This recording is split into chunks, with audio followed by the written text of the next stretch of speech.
Hey,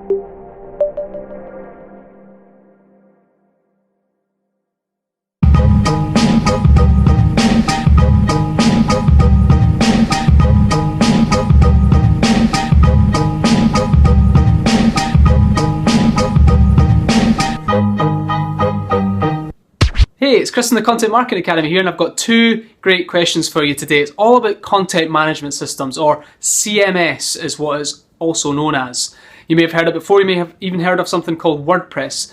And I really want to get a point across today before we even start talking about content management systems. Websites have changed dramatically. No longer is it okay to have a brochure static type website. Your website should be ever changing. In fact, you should be adding content to it all the time. And one of the big frustrations that people have with websites these days is not just maintaining them and manage them, is actually being able to change and develop and improve and mature the content that's on those websites as well. You might have heard of things like blogs and content marketing all comes into it as well. And this is one of the rise of content marketing has had a significant impact on what we do with websites these days. Basically, it's your content platform. It's the thing that you own, the thing you communicate with, the thing you start a conversation with.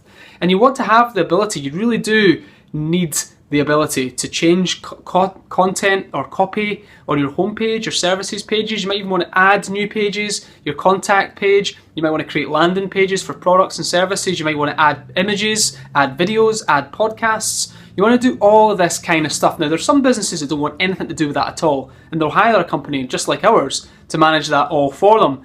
But in the main, there has to be some sort of management system behind all of that to help you organize your content, and that's a content management system.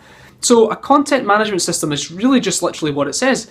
It's a platform that sits sort of like behind your website. You've got access to, password protected, full security, to access and change the content on your website, so that when you change something in the content management system, it reflects what other people can see on your website. You can also not only change content, but add pages, like I said as well. For example, if you were writing a blog article, it'd be another page on your website. You would be typing in the copy and all the content, adding images and videos and stuff like that. And when you hit publish, it's published on your website on the front end and all looks nice and nicely designed. Now, that's what a content management system is, and it's a really important question because usually when someone asks me what is a content management system, they're really thinking about why they would need a content management system for their website. Now, the next question is, how much does a content management system cost?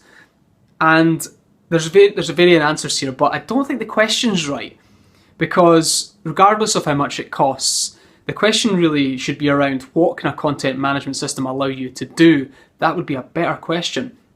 However, the costs vary, like I said, but there's lots and lots of open source software that's really good, or open source applications. WordPress is a great example of that. WordPress is completely free for self-hosted websites, so you can download that, you can manage your whole website using WordPress. Over 20% of the world's websites are powered by WordPress.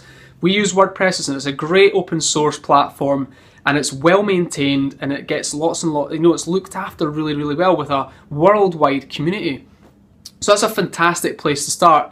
There's hundreds, literally hundreds of content management systems, all varying degrees and prices. Some are open source, some of the best ones are open source, some are paid for platforms. It just really depends on what you're trying to do, but try not to think about the cost so much, but what a content management system can actually allow you to do. And that is to, like for example, if we were taking on a content marketing strategy with someone right now, another client for it perhaps, we would absolutely insist that there's a content management system there. Not only insist that it's there, but it's actually easy to use as well. We've worked with quite a number of broken websites, or websites that just aren't functional for content marketing, and it's a painful, painful process.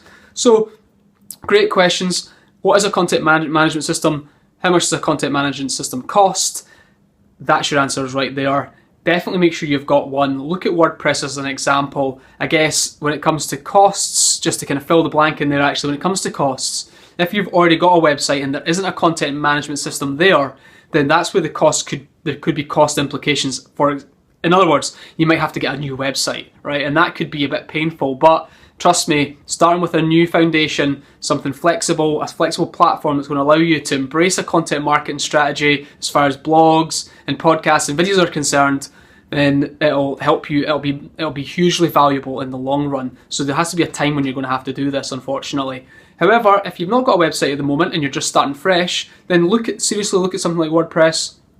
Like I said, it is free to use. The bit where it's going to cost you money is perhaps to get the design and development done. But it's a free content management system, and you should have something like that on your website. I absolutely urge you to have a CMS, as what it's more commonly known as. Hope that's been helpful for you. If you've got any questions about anything, please tweet me at chrismar101 or email me chris@cmauk.co.uk and let me know what's on your mind. Hope you've had a great day. Don't forget to be awesome.